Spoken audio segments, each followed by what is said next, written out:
प्राण अपने बुरे किरदारों को इतना डूब कर निभाते थे कि बरसों तक किसी माँ ने अपने बेटे का नाम प्राण रखना पसंद नहीं किया था। 12 फरवरी 1920 को जन्मे प्राण अपनी माँ के लाडले थे, क्योंकि उनके पिता एक सरकारी कॉन्ट्रैक्टर थे जो अक्सर दौरे पर घर से बाहर रहा करते थे। प्राण का मन कभी पढ़ाई में लगा ही नहीं, लेकिन उन्होंने ये ठान लिया था कि कुछ खास करना है ज़िंदगी में। मैट्रिक के बाद उन्होंने पढ़ाई छोड़ दी थी। इसके बाद युवा अवस्था में प्राण ने अपनी फोटोग्राफी के शौक़ के कारण दिल्ली और शिमला के एक स्टूडियो में नौकरी की। इसके बाद वे लाहौर चले गए। छठी क्लास से प्राण को सिगरेट पीने का चस्का लग गया था।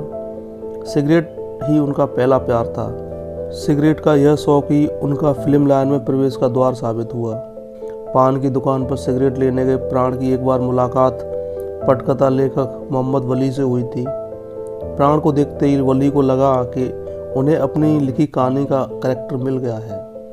वली के कहने पर ही प्राण ने पंजाबी फिल्म यमला जट में अपना कैरियर शुरू किया था। प्राण ने मोहम्मद वली को पूरी ज़िंदगी अपना गुरु और पथ प्रदर्शक माना।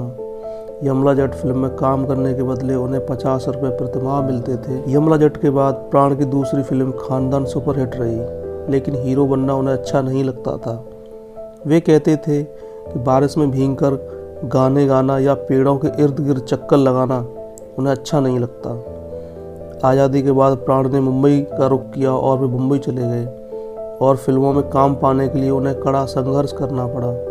हालत यह हो गई कि उन्हें अपनी पत्नी के गहने तक बेचने पड़े थे।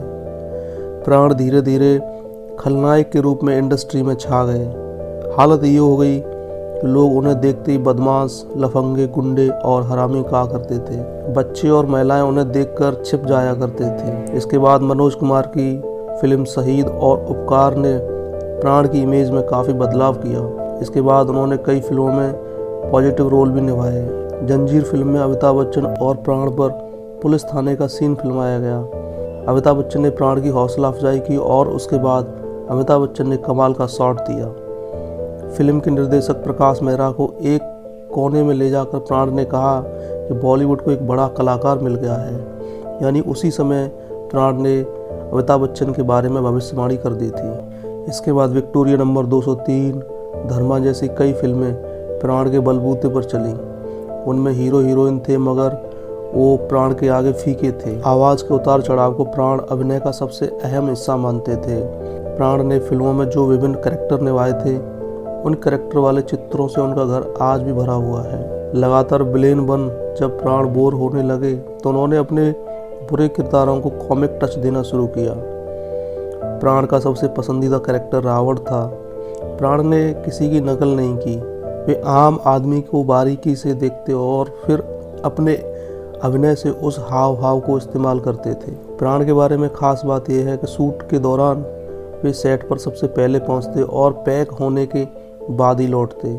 कई दिलचस्प बातें ये हैं कि प्राण द्वारा बोले गए कई मशहूर डायलॉग उनकी ही दिमाग की उपज थे। यानी प्राण ही उन डायलॉगों को लिखते थे और डायरेक्टर को देते थे।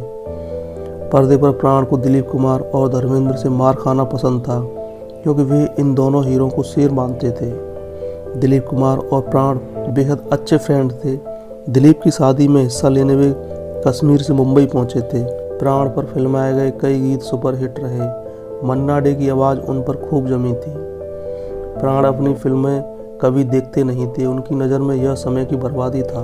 पर्दे पर क्रूर और बुरे आदमी का किरदार निभाने वाले प्राण निजी ज़िंदगी में बेहद भले और संवेदनशील इंसान थे।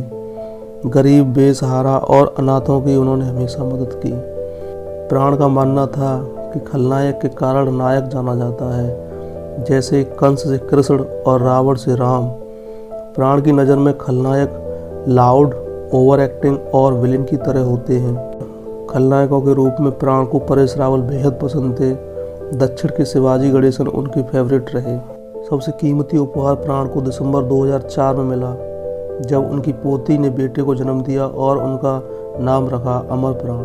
प्राण ने अपने फिल्मी जीवन में तकरीबन 350 से ज़्यादा फिल्मों में काम किया और ज़्यादातर फिल्मों में उनका नाम कलाकारों की सूची में आखिर में बड़े अक्षरों में लिखा आता था।